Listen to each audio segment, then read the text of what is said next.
Hello दोस्तों, नमस्ते। हम लोग तीनों भाई के चैनल पर सुबह भी जाए, आप लोग भरपूर सपोर्ट करें, नवाज करते हैं। बहुत सुंदर सुबह होगा। विश्वास दिला कि आप लोग को पसंद जरूर आए। बहुत छोटा सा है, चलिए आप लोग को सुनाएंगे।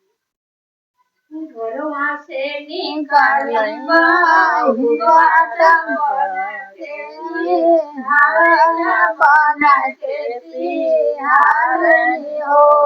बनिया घरवा से निकलबा हुआ तंबरना के सिहारन बना के सिहारनी हो। बनिया खाना गईली दूसरा तीसरे में बैठनी तीसरे में बैठनी हो।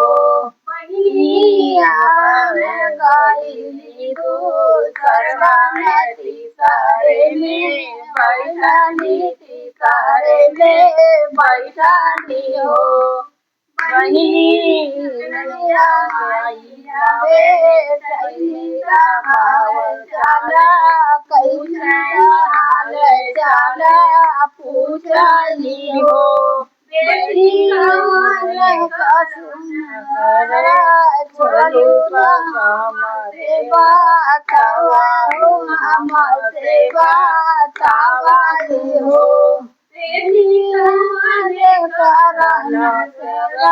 छोड़ू तू हमसे बातवा तू हमसे बातवाई हो।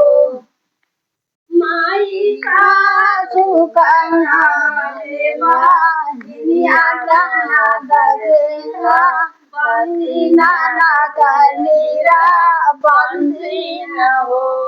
माई सासु कन्हा रे दुनिया जाना दगेगा बंसी नाना कनीरा बंसी न हो। बनिया से निकली कारत बना के सिकारई हो। बनिया गईली दूसरा तीसरे में बैठनी तीसरे में बैठनी हो। बनिया चला हाल चला पूछनी हो।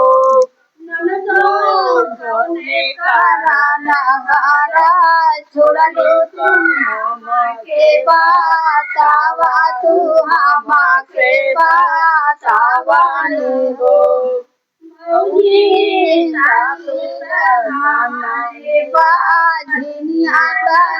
दनीरा बंसी नाना दनीरा बंसी ना हो।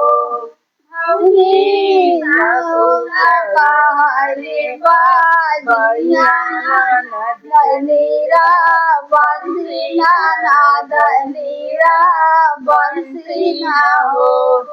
बनिया से निकलना हुआ कारत बना के सिकारई हो।